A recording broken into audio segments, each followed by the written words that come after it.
Hello friends, welcome back to our channel. Friends, వీడియోలో మనం ఈరోజు అన్ని న్యూస్ పేపర్లో వచ్చినటువంటి ఇంపార్టెంట్ ఎడ్యుకేషన్ అప్డేట్స్తో పాటు చాలా ముఖ్యమైనటువంటి కరెంట్ అఫైర్స్ కూడా రావడం జరిగింది. సో వాటన్నిటి గురించి వన్ బై వన్ ఈ వీడియోలో అయితే చూద్దాం. వీడియో చూస్తున్న ప్రతి ఒక్కరు వీడియో ఖచ్చితంగా లైక్ చేయండి. డైలీ 1 to 2 hours వర్క్ చేసి దాదాపుగా 8 న్యూస్ పేపర్ చదివి ఇన్ఫర్మేషన్ మీకు అయితే అందించడం జరుగుతుంది. చాలా మంది మన వీడియోస్ని చూస్తున్నారు కానీ లైక్ చేయట్లేదు. ఖచ్చితంగా లైక్ చేయండి. ఈ వీడియోకి అయితే నేను 1000 లైక్స్ ఎక్స్పెక్ట్ చేస్తున్నాను. సో ఇది ఎవరికైతే యూజ్ ఉంటుందో వారికి షేర్ చేయండి. అదేవిధంగా సబ్స్క్రైబ్ చేసుకొని చూడండి. రెగ్యులర్గా మీకు జాబ్ అప్డేట్స్ అంతాయి. మన ఛానల్కి సంబంధించినటువంటి టెలిగ్రామ్ గ్రూప్లో కూడా జాయిన్ కాండి. సో దాంట్లో కూడా రెగ్యులర్గా జాబ్ అప్డేట్ షేర్ చేస్తున్నాను. మీకు చాలా యూజ్ ఉంటుంది. ఆ గ్రూప్లో కంపల్సరీ జాయిన్ కాండి. ఫ్రెండ్స్, మన ఛానల్ ద్వారా గ్రూప్ 2 అదేవిధంగా గ్రూప్ 3కి సంబంధించి అన్ని సబ్జెక్టులతో కూడినటువంటి టెస్ట్ సిరీస్ అనేది మన యాప్లోకి తీసుకురావడం జరిగింది. సో దీని ద్వారా మీకు మొత్తం 250 టెస్టులు అయితే అందిస్తాం. సో ప్రశ్నలు తెలుగు మరియు ఇంగ్లీష్ మీడియంలో అయితే ఉంటాయి. సో సబ్జెక్ట్ వైజ్గా టెస్టులు ఉంటాయి. అదేవిధంగా గ్రాండ్ టెస్ట్లు కూడా ఉండడం జరుగుతుంది. సో ప్రజెంట్ దీనికి సంబంధించి 50% ఆఫర్ కూడా ఉంది. అదే కాకుండా ఇంకా మీరు ఎకానమీకి సంబంధించి కూడా 3-in-1 ఎకానమీ టెస్ట్ సిరీస్ అనేది సపరేట్గా ఉంది. ఇంకా తెలంగాణ కల్చర్కి సంబంధించి టాప్ 100 బిట్స్కి సంబంధించినటువంటి గ్రాండ్ టెస్ట్ కావచ్చు, ప్రభుత్వ పథకాలకు సంబంధించిన గ్రాండ్ టెస్ట్, ఇంకా ఇండియన్ పాలిటిక్కి సంబంధించి, అదేవిధంగా తెలంగాణ చరిత్ర, తెలంగాణ ఉద్యమ చరిత్ర, జనరల్ సైన్స్కి సంబంధించిన టెస్ట్తో పాటు జనరల్ స్టడీస్కి సంబంధించినటువంటి షార్ట్ హ్యాండ్ రైటింగ్ నోట్స్ కూడా ఉంది. కరెంట్ అఫైర్స్ పీడిఎఫ్ కూడా పర్ మంత్కు 20 రూపీస్ చొప్పున చెల్లించి మీరు పీడిఎఫ్ను డౌన్లోడ్ చేసుకొని ప్రింట్ తీసుకోవచ్చు. యాప్ లింక్ కింద డిస్క్రిప్షన్లో ఉంటుంది. ఒకసారి డౌన్లోడ్ చేసుకొని చెక్ చేసిన తర్వాత నచ్చితే వాటికి సంబంధించిన కోర్స్ అయితే తీసుకోండి. ఫ్రెండ్స్, ఈరోజు న్యూస్ పేపర్లో వచ్చినటువంటి అప్డేట్స్ కనుక చూసినట్లయితే మనకి ఇక్కడ ఫస్ట్ అప్డేట్ వచ్చేసి గ్రూప్ 2 విజేతలు అవ్వండిలా అంటూ మనకు ఈనాటి న్యూస్ పేపర్లో ఒక మంచి ఆర్టికల్ అయితే ఇవ్వడం జరిగింది. ఎవరైతే గ్రూప్ 2కు సీరియస్గా ప్రిపేర్ అవుతున్న ప్రతి ఒక్కరు వీడియోని ఖచ్చితంగా లైక్ చేయండి. సో దీనిలో చాలా ఇంపార్టెంట్ అంశాలు అయితే ఇచ్చారు. ఏమి ఇచ్చారనేది ఒకసారి చూద్దాం. ఇక్కడ చూసినట్లయితే మనకు నవంబర్ 2-3 తేదీలో టీఎస్ గ్రూప్ 2 పరీక్ష జరగనుంది. అంటే అభ్యర్థులకు 40 రోజులకు పైగా ప్రిపరేషన్కి అవకాశం ఉందని చెప్పేసి ఇక్కడ చూడవచ్చు. సో గ్రూప్ 1 పరీక్షపై అనిశ్చిత వల్ల చాలా మంది సీరియస్ అభ్యర్థులు గ్రూప్ 2 పరీక్ష రాసేందుకు సన్నద్ధం అవడంతో ఈసారి గ్రూప్ 2 పరీక్ష పోటీ భారీగా ఉండబోతుందని చెప్పేసి ఇక్కడ చూడవచ్చు. సో అలాగే గ్రూప్ 2 పరీక్ష పైన ఆశ పెట్టుకుని తీవ్ర ప్రయత్నం చేస్తున్న వారు కూడా తమ సర్వశక్తులను ఒడ్డుతున్నారు. ఇక గ్రూప్ 3 పరీక్ష రాస్తున్న వారు గ్రూప్ 2ను ఒక అదృష్టంగా పరీక్షించుకునేందుకు సాధనంగా వాడుకుంటున్నారని చెప్పేసి చూడవచ్చు. సో ఇలాంటి పరిస్థితుల్లో ఎలాంటి జాగ్రత్తలు తీసుకుంటే ఉద్యోగం పొందేటువంటి అవకాశం ఉంటుందో పరిశీలిద్దామని చెప్పేసి ఇక్కడ మనం చూడవచ్చు. ఇక్కడ గ్రూప్ 2 రాస్తున్నటువంటి గ్రూప్ 1 అభ్యర్థులు అని చెప్పేసి ఇక్కడ చూడవచ్చు. సో చాలా మంది ఎందుకంటే గ్రూప్ 1 సంబంధించి ఇంకా మనకు ప్రిలిమ్స్ రిజల్ట్స్ కూడా రాలేదు. సో వాళ్ళు ఇప్పుడు గ్రూప్ 2 పై ఫోకస్ చేస్తున్నారు. దీనివల్ల కాంపిటీషన్ పెరిగేటువంటి ఛాన్స్ ఉందని చెప్పేసి ఇక్కడ చూడవచ్చు ఫస్ట్ పేరాలో. సో ఇక్కడ దానిలో మనం చూసినట్లయితే గ్రూప్ 2 పరీక్షకే ప్రధానమని భావిస్తుంటే సో చాలా మంది ఒక 1-2 years నుంచి కూడా గ్రూప్ 2ను బేస్ చేసుకొని చదివే వాళ్ళు కూడా ఉన్నారు. సో వాళ్ళు కూడా సీరియస్గా ప్రిపేర్ అవుతున్నారు. దానివల్ల కూడా కాంపిటీషన్ పెరగవచ్చు అని చెప్పేసి ఇక్కడ ఇచ్చారు. ముఖ్యంగా రివిజన్లో కీలకం ఇవే అని చెప్పేసి ఇక్కడ మనం చూడవచ్చు. సో వీటిని అయితే పాటించండి. ముఖ్యంగా మనకు ఉన్నటువంటి ఈ 40 రోజుల సమయంలో ఎక్కువగా మీరు రివిజన్ కనుక అవకాశం ఇచ్చినట్లయితే మీకు మంచి రిజల్ట్ వచ్చేటువంటి ఛాన్స్ ఉంటుంది. సో దానిలో భాగంగా ఇక్కడ చూసినట్లయితే బేసిక్స్ను మరొకసారి అధ్యయనం చేయండి అని చెప్పేసి ఇక్కడ ఇవ్వడం జరిగింది. మినిమం మనకు బేసిక్స్ నుంచి 20 నుంచి 30 ప్రశ్నలు వచ్చేటువంటి ఛాన్స్ ఉంటుంది కనుక ఏ సబ్జెక్టుకు సంబంధించి అయినా కూడా సో మొదటగా మీరు మరొకసారి ఈ బేసిక్స్ను కొంచెం చూసుకోండి అని చెప్పేసి ఇక్కడ మనకి ఇవ్వడం జరిగింది. దాంతోపాటుగా ప్రాంతీయ పరిజ్ఞానం ఇటీవల బాగా ప్రాధాన్యం పొందిందని చెప్పేసి ఇవ్వడం జరిగింది. ముఖ్యంగా మనకు ప్రాంతీయ అంశాలైనటువంటి ఇప్పుడు ఏదైతే మనకు తెలంగాణ జాగ్రఫీ కావచ్చు, చరిత్ర, ప్రత్యేక రాష్ట్ర ఉద్యమం అండ్ అదేవిధంగా సామాజిక సంబంధిత అంశాలపైన మనకు ఇప్పుడు జరిగినటువంటి TSPSC ఎగ్జామ్లో చాలా క్వశ్చన్స్ అయితే అడిగారు. సో వాటి నుంచి మినిమం 25% క్వశ్చన్స్ వచ్చేటువంటి ఛాన్స్ ఉంటుంది కనుక వాటిని రివిజన్ చేసుకుంటే బెటర్ అని చెప్పేసి ఇక్కడ ఇవ్వడం జరిగింది. దాంతోపాటుగా ఇప్పుడు టెస్టులు రాస్తే మీ ప్రిపరేషన్ సామర్థ్యం మీకు అర్థమైపోతుంది. ఫలితంగా మీ బలాలు బలహీనతలు అంచనా సులభం అవుతుందని చెప్పేసి ఇవ్వడం జరిగింది. చాలా మంది ఏంటంటే ఒక 1 week బిఫోర్ లేదంటే 15 days బిఫోర్ టెస్టులు రాస్తారు. సో అప్పుడు ఒకవేళ మనం ఎక్కడైతే వీక్ ఉన్నామో మళ్ళీ దాన్ని చదివేందుకు అప్పుడైతే టైం ఉండదు కనుక సో మీరు ఇప్పుడే కనుక టెస్ట్ సిరీస్ కనుక రాసినట్లయితే సో మీరు ఎక్కడైతే వీక్ ఉన్నారో అక్కడ దాన్ని మరొకసారి రివిజన్ చేసేటువంటి ఛాన్స్ ఉంటుంది కనుక సో ఇప్పుడే టెస్టులు రాస్తే మీకు మంచి రిజల్ట్ ఉందని చెప్పేసి ఇవ్వడం జరిగింది. దాంతోపాటుగా కరెంట్ అఫైర్స్ కనెక్టివిటీ ఇదే తరుణం అని చెప్పేసి ఇవ్వడం జరిగింది. సో ఈ సంవత్సరం జనవరి నుంచి జరిగినటువంటి వివిధ రకాల వర్తమాన అంశాలపై దృష్టి పెట్టి ఒకసారి రివిజన్ చేయండి అని చెప్పేసి ఇచ్చారు. అదేవిధంగా గత పోటీ పరీక్షలు కనుక చూసినట్లయితే సో 12 నెలల కాలం నుంచి అంటే 1 year నుంచి జరిగినటువంటి వాటిపైన కూడా క్వశ్చన్స్ అయితే ఇస్తున్నారు. సో వాటిలో కూడా ముఖ్యమైనటువంటి అంశాలపైన కూడా ఫోకస్ చేయాలని చెప్పేసి ఇక్కడ మనకి ఇవ్వడం జరిగింది. అదేవిధంగా ఇప్పటి వరకు చదివినటువంటి పుస్తకాలకే ప్రస్తుతం పరిమితి కాండి కొత్త పుస్తకాలు తీసుకుని అధ్యయనం చేయడం ఈ దశలో సరి అయినటువంటి నిర్ణయం కాదని చెప్పేసి ఇచ్చారు. ముఖ్యంగా మనం ఏదైతే చదివినటువంటి బుక్ కావచ్చు ఇంకా మీరు రాసుకున్నటువంటి సెల్ఫ్ నోట్స్ని ఎక్కువగా మీరు రివిజన్ చేసినట్లయితే మీకు మంచి రిజల్ట్ ఉంటుంది. ఈ టైంలో మీరు కొత్తగా వేరే బుక్స్ని అయితే చదవకండి అని చెప్పేసి ఇక్కడ మనకు రివిజన్ లో కీలకంలో భాగంగా అని చెప్పేసి ఇక్కడ మనకైతే ఇవ్వడం జరిగింది. ఇంకా వీటితో పాటుగా ముఖ్యంగా మనకు ఇప్పుడు గ్రూప్ 2కే ప్రిపేర్ అవుతున్న అభ్యర్థులకు కామన్ టాపిక్స్ ఉంటాయి. ఫర్ ఎగ్జాంపుల్ మన సొసైటీ తీసుకున్నట్లయితే దానిలో ఉన్నటువంటి టాపిక్స్ మనకు పాలిటీలో రివిజన్ అవుతాయి, అదేవిధంగా ఎకానమీలో కూడా ఉంటాయి. ఇట్లా కామన్ టాపిక్స్ మీరు కనుక తీసి వాటిని కూడా ఎక్కువగా రివిజన్ చేసేటువంటి ప్రయత్నం చేయండి. దానివల్ల కూడా మీకు మంచి రిజల్ట్ వచ్చేటువంటి ఛాన్స్ అయితే ఉంటుంది. సో గ్రూప్ 2కు ప్రిపేర్ అవుతున్న అభ్యర్థులకు ఇది 100% అయితే యూజ్ అవుతుంది. సో అదేవిధంగా చాలా మంది మన ఛానల్ ద్వారా వీడియోస్ చేయమని చెప్పేసి కూడా నన్ను డైలీ అయితే కామెంట్ చేస్తున్నారు. సో నా పర్సనల్ వర్క్స్ వల్ల నేను వీడియోస్ చేయలేకపోతున్నాను చేయబోతున్నాను. విత్ ఇన్ షార్ట్ టైంలోనే నేను వీటికి సంబంధించి కొన్ని ఇంపార్టెంట్ టాపిక్స్ పైన గ్రాండ్ టెస్ట్ల రూపంలో తీసుకొచ్చేయడానికి ప్రయత్నం చేస్తాను. కొంత వెయిట్ చేయండి, నా పర్సనల్ వర్క్స్ వల్ల నేను వీడియోస్ చేయలేకపోతున్నాను, అర్థం చేసుకోండి. ఇక నెక్స్ట్ మరొక అప్డేట్ కనుక ఇక్కడ చూసినట్లయితే 20 నుంచి డిఎస్సి దరఖాస్తులు అని చెప్పేసి ఇక్కడ మనం నమస్తే తెలంగాణలో ఒక అప్డేట్ అయితే చూడవచ్చు. ఉపాధ్యాయ పోస్టుల భర్తీకి విద్యాశాఖ ఏర్పాట్లు, ఆన్లైన్లో అక్టోబర్ 21 వరకు గడువు, నవంబర్ 20 నుంచి 30 వరకు పరీక్షలు, 11 కేంద్రాల్లో సిబిటి పద్ధతిలో నిర్వహణ అని చెప్పేసి ఇక్కడ మనకు డిఎస్సి నోటిఫికేషన్ సంబంధించి అయితే ఇవ్వడం జరిగింది. సో మనకు ఈ రోజు నుంచి వీటికి సంబంధించినటువంటి దరఖాస్తులు అయితే 20 నుంచి ప్రారంభం కానున్నాయి. సో వాటికి సంబంధించి ఇక్కడ మనకు ఒక అప్డేట్ అయితే రావడం జరిగింది. సో దాంతోపాటు ఇక్కడ మనకు టెట్ వెయిటేజ్ ఇలా అంటూ కూడా టెట్కి సంబంధించి ఏ విధంగా వెయిటేజ్ ఇస్తారని చెప్పేసి కూడా ఇవ్వడం జరిగింది. ఇక ఇదే అప్డేట్ మనకు వెలుగు న్యూస్ పేపర్లో నేడు డిఎస్సి డీటెయిల్డ్ నోటిఫికేషన్ అని చెప్పేసి కూడా ఇచ్చారు. సో ఈ నెల 20 నుంచి 21 వరకు దరఖాస్తులు అని చెప్పేసి కూడా ఇవ్వడం జరిగింది. సో ఈరోజు డీటెయిల్డ్ నోటిఫికేషన్ రిలీజ్ అయ్యేటువంటి ఛాన్స్ ఉందని చెప్పేసి కూడా ఇక్కడ రాయడం జరిగింది. సో చాలామంది డిస్ట్రిక్ట్ వైజ్గా సబ్జెక్ట్ వైజ్గా వేకెన్సీస్ ఎన్ని ఉన్నాయని చెప్పేసి చాలామందికి తెలియదు. సో ఒకసారి డీటెయిల్ నోటిఫికేషన్ వస్తే మనకు దాని గురించి అవగాహన వచ్చేటువంటి ఛాన్స్ ఉంటుంది. సో ఎంతవరకు చదవాలి, వాళ్ళ డిస్ట్రిక్ట్లో ఎన్ని వేకెన్సీస్ ఉన్నాయని తెలిసేటువంటి ఛాన్స్ ఉంటుంది. సో ఈ రోజు ఆ డీటెయిల్డ్ నోటిఫికేషన్ వస్తుందని చెప్పేసి అయితే ఇక్కడ మనకు వెలుగు న్యూస్ పేపర్లో అయితే ఇచ్చారు. సో వన్స్ ఈ నోటిఫికేషన్ రిలీజ్ కాగానే నేను దీని మీద సపరేట్ వీడియో చేసేటువంటి ప్రయత్నం అయితే చేస్తాను. సో అది మనకి ఈ రోజు రిలీజ్ అవుతుందని చెప్పేసి అయితే అంటున్నారు. చూద్దాం మరి ఈవినింగ్ వరకు. ఇక నెక్స్ట్ మరొకటి కూడా ఇక్కడ మనం గురుకులాకి సంబంధించి ఒక అప్డేట్ అయితే చూడవచ్చు. సో గురుకుల టీచర్ పోస్టులో సమాంతరంగా మహిళల కోటా అని చెప్పేసి ఇక్కడ ఒక అప్డేట్ మనం చూడవచ్చు. ప్రభుత్వానికి హైకోర్టు మధ్యంతర ఉత్తర్వులు అని చెప్పేసి ఇక్కడ ఇచ్చారు. సో గురుకుల టీచర్ పోస్టుల భర్తీలో మహిళల కోటాను సమాంతరంగా అమలు చేయాలని రాష్ట్ర ప్రభుత్వానికి హైకోర్టు మధ్యంతర ఉత్తర్వులు జారీ చేసిందని చెప్పేసి ఇక్కడ ఇవ్వడం జరిగింది. అయితే గురుకులాల్లో వివిధ కేటగిరీలో మనకు 9026 పోస్టుల భర్తీకి Telangana residential institute recruitment board trip ద్వారా మనకు 9 నోటిఫికేషన్లు అయితే ఇవ్వడం జరిగింది. సో వీటిలో మహిళలకు 79.78% పోస్టులు అయితే కేటాయించడం జరిగింది. అయితే ఇక్కడ హైకోర్టులో దాఖలైనటువంటి దీన్ని సవాల్ చేస్తూ కొంతమంది హైకోర్టులో అయితే పిటిషన్ దాఖలు చేశారంట.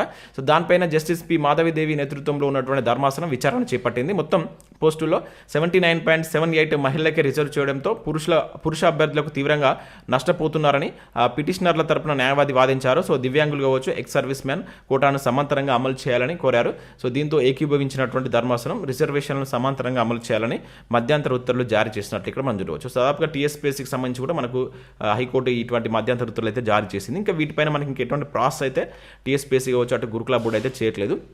సమాంతర రిజర్వేషన్ చేయాలని చెప్పేసి కూడా హైకోర్టు అయితే ఇచ్చినట్టు చూడవచ్చు. నెక్స్ట్ ఇక్కడ చూసినట్లయితే డిఎస్సి పరీక్ష వాయిదా వేయాలంటే ఒక అప్డేట్ మనం చూడవచ్చు. మంత్రి కేటీఆర్కు డిఎల్ఈడి అదేవిధంగా బీఈడి అభ్యర్థులు లేక అని చెప్పేసి ఇక్కడ మనం చూడవచ్చు. సో డైలీ చూస్తున్నాం, నిన్న కూడా చూసాం దీనికి సంబంధించి. సో డిఎస్సి పరీక్షను వాయిదా వేయాలని, ప్రిపరేషన్ గడువు పెంచాలని. సో ఇక్కడ డిఈఎల్ఈడి అదేవిధంగా బీఈడి అభ్యర్థులు ఆదివారం మంత్రి కేటీఆర్కు లేఖ రాశారు. కేవలం 75 రోజుల గడువుతో ఎటువంటి సిలబస్ ప్రకటించకుండా డిఎస్సి నోటిఫికేషన్ విడుదల చేయడం ఉపాధ్యాయ అభ్యర్థులకు అశనితపాతంగా లాంటిదని ఇక్కడ తెలిపారు. సో ప్రిపరేషన్ కోసం తమకు సమయం లేదన్నారు. సో నవంబర్ 2-3 తేదీల్లో గ్రూప్ 2 ఎగ్జామ్ కూడా ఉందని పేర్కొన్నారు. సో డిఎస్సి రాసే అభ్యర్థుల్లో గ్రామీణ ప్రాంతం వారే ఎక్కువని, సో నూతనంగా రాబోయేటువంటి సిబిఆర్టీ విధానంపై వీరికి అవగాహన తక్కువ అని తెలిపారు. సో వీటన్నిటిని పరిగణలోకి తీసుకుని డిఎస్సి పరీక్షను వాయిదా వేయాలని చెప్పేసి కోరినట్లు ఇక్కడ మనం చూడవచ్చు. సో చాలా మంది అయితే కోరుతున్నారు, ఎందుకంటే మనకు నవంబర్ 2, 3కు ఆ టైంలో గ్రూప్ 2 ఉంది. సో విత్ ఇన్ మళ్ళీ 20 డేస్లోనే ఇక్కడ డిఎస్సి అంటున్నారు. సో ఇది చాలా మందికి అంటే దీనికి ప్రిపేర్ అవుతున్న అభ్యర్థులకు కొంచెం కష్టంగా ఉండేటువంటి ఛాన్స్ అయితే ఉంటుంది. సో ఇది డిఎస్సి వాయిదా వేయాలనుకుంటున్న వారు ఒకసారి వీడియోని లైక్ చేసి కింద మీ యొక్క ఒపీనియన్ కింద కామెంట్ చేసేటువంటి ప్రయత్నం చేయండి. ఇక నెక్స్ట్ చూసినట్లయితే ఇక్కడ మనకి ఈనాడు ప్రతిభకు సంబంధించి ఎకానమీకి సంబంధించినటువంటి ఒక ఆర్టికల్ అయితే ఇవ్వడం జరిగింది. ఒకసారి వీటిని చూడండి.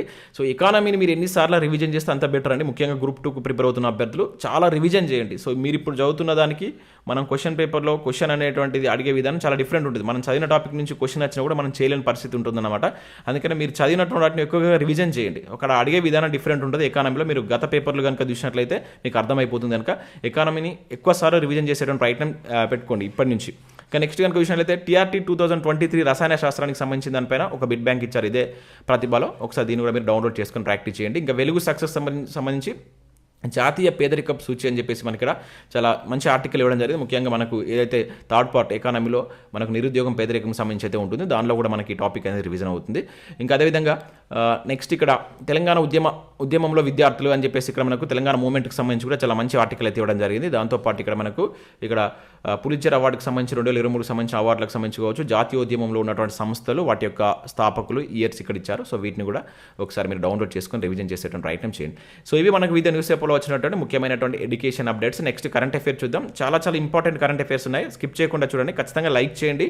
నేను చెప్తున్నా చాలా తక్కువ మంది వీడియోని లైక్ చేస్తున్నారు. చాలా టైం తీసుకొని సో ఇన్ఫర్మేషన్ మీకు అయితే అయితే అందించడం జరుగుతుంది. మీరు లైక్ చేయడం వల్ల ఇది ఎక్కువ మందికి రీచ్ అవుతుంది కనుక ఖచ్చితంగా వీడియోని లైక్ చేసి మీ మిత్రులకు షేర్ చేయండి. సో ఇక్కడ మనం ఫస్ట్ కరెంట్ అఫైర్ కనుక చూసినట్లయితే శాంతి నికేతన్కు యునెస్కో గుర్తింపు అని చెప్పేసి ఇక్కడ ఒక ఇంపార్టెంట్ కరెంట్ అఫైర్ అయితే చూడవచ్చు. చాలా ఇంపార్టెంట్ అండి ఇది. సో ప్రపంచ వారసత్వ కట్టడాల జాబితాలో చోటు అని చెప్పేసి ఇక్కడ ఇవ్వడం జరిగింది. సో ఇక్కడ మనం చూసినట్లయితే సో పశ్చిమ బెంగాల్లోని చారిత్రాత్మక ప్రదేశం ప్రఖ్యాత బెంగాలీ కవి రవీంద్రనాథ్ ఠాగూర్ 100 ఏళ్లకు ముందు నిర్మించినటువంటి విశ్వభారతి విశ్వవిద్యాలయానికి నిలవైనటువంటి శాంతి నికేతన్కు అరుదైనటువంటి గౌరవం అయితే దక్కింది. సో ప్రతిష్టాత్మక యునెస్కో సంస్థ దీన్ని ప్రపంచ వారసత్వ కట్టడాల జాబితాలోకి అయితే చేర్చింది. సో ఈ మేరకు ఆదివారం ట్విట్టర్లో ప్రకటించి అభినందనలు తెలియజేసినట్లయితే ఇక్కడ మనం చూడవచ్చు. చాలా ఇంపార్టెంట్. ఇక్కడ మీరు వీటిని గుర్తుంచుకోండి. యునెస్కో అనేది ఎప్పుడు ఏర్పడింది అనేది కింద కామెంట్ చేసేటువంటి ప్రయత్నం చేయండి. అయితే దీనికి సంబంధించి ఇక్కడ మనం కొన్ని ఇంపార్టెంట్ అంశాలు కనుక చూసినట్లయితే సో పునర్జీవనోద్యమ కేంద్రం అని చెప్పేసి ఇక్కడ ఇవ్వడం జరిగింది. సో కోల్కతాకు దాదాపుగా 160 కిలోమీటర్ల దూరంలో బోల్పూర్ పట్టణం సమీపంలో ఉన్నటువంటి శాంతినికేతన్ దీన్ని రవీంద్రుడి యొక్క తండ్రి అయినటువంటి దేవేంద్రనాథ్ ఠాగూర్ 1863లో నిర్మించడం జరిగింది. ఈ ఇయర్ గుర్తుంచుకోండి, ఇంపార్టెంట్. సో భారత పునర్జీవనోద్యమంలో కీలక పాత్ర పోషించినటువంటి దేవేంద్రనాథ్ సో కుల మతాలకు అతీతంగా ఎవరైనా ఇక్కడికి వచ్చి సో పరమాత్మ ధ్యానంలో గడిపేలా దీన్ని నిర్మాణం చేపట్టారంట. సో ఇక్కడ తొలుత శాంతినికేతన్ గృహంతో పాటు ఇక ఒక అందమైనటువంటి గాజు మందిరాన్ని కూడా నిర్మించారు. సో ఈ మందిరంలో మాతాలకు సంబంధం లేనటువంటి ఆరాధన కొనసాగుతుండేది. తర్వాత ఈ ప్రాంతం శాంతినికేతన్ ఆశ్రమంగా అయితే విస్తరించారు. సో దేశవ్యాప్తంగా మరీ ముఖ్యంగా బెంగాల్లో మతపరమైనటువంటి ఆదర్శాలు పునరుద్ధరణ అదేవిధంగా పునర్నిర్వచించిన ఉద్యమంలో ఈ 2 నిర్మాణాలు సో ముఖ్య భూమిక అయితే పోషించాయంట. అయితే 1921లో రవీంద్రనాథ్ ఠాగూర్ ఇక్కడ విశ్వభారతి విద్యాలయాన్ని స్థాపించారు. సో ఇది కూడా గుర్తుంచుకోవాలి. 1921లో సో దీని విద్యాలయంగా మనకు రవీంద్రనాథ్ ఠాగూర్ గారు అయితే స్థాపించడం జరిగింది. సో భారత విద్యా సంస్థలో ఇది చెరగని ముద్ర అనుకోవచ్చు. సో 1951లో దానికి కేంద్ర విశ్వవిద్యాలయ హోదా కూడా దక్కింది. సో పశ్చిమ బెంగాల్లో ఈ హోదా పొందినటువంటి ఏకైక వర్సిటీ ఇది అనంట. ఓకేనా. సో చాలా ఇంపార్టెంట్. ఇది మనకు వార్తల్లో ఉంది కనుక దీన్ని బేస్ చేసుకొని మనకి ఎట్లయినా క్వశ్చన్ అడగవచ్చు. దీని హిస్టరీ కూడా మనం చదువుకోవాల్సి అయితే ఉంటుంది. నెక్స్ట్ మరొక ఇంపార్టెంట్ కరెంట్ అఫైర్ ఇక్కడ చూడవచ్చు. లంకను అంటించేశాడంటూ చూడవచ్చు. టీమిండియాదే ఆసియా కప్. సో సిరాజ్ సంచలన బౌలింగ్ 6 వికెట్లతో విజృంభణ 50కి కుప్పకూలినటువంటి శ్రీలంక అని చెప్పేసి ఇక్కడ మనకి ఇవ్వడం జరిగింది. ఇక్కడ గుర్తుంచుకోవాల్సిందంటే సిరాజ్ ఇక్కడ మనకు చాలా మంచి బౌలింగ్ వేయడం జరిగింది నిన్న. సో 6 వికెట్లతోటి సో అక్కడ వాళ్ళు దాదాపు 50 పరుగులకి కుప్పకూలడానికి ప్రధాన బౌలర్గా అయితే నిలవడం జరిగింది. సో అది గుర్తుంచుకుని అతని కెరీర్లోనే అత్యుత్తమ బౌలింగ్ అయితే ఇవ్వడం జరిగింది.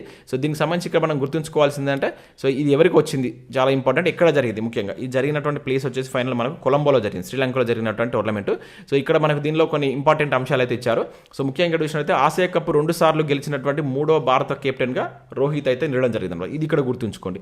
దాంతోపాటుగా అంతర్జాతీయ క్రికెట్లో 1 ఓవర్లో వికెట్లు అంటే 4 వికెట్లు తీసినటువంటి తొలి భారత బౌలర్గా కూడా సిరాజ్ ఇక్కడ రికార్డ్ సృష్టించడం జరిగింది. ఇది అడిగితే చాలా ఇంపార్టెంట్. 1 ఓవర్లో 4 వికెట్లు తీసి ఇటీవల భారత బౌలర్ రికార్డు సృష్టించారని చెప్పేసి అంటారు. సో ఓకేనా, సిరాజ్ అని చెప్పేసి గుర్తుంచుకోండి.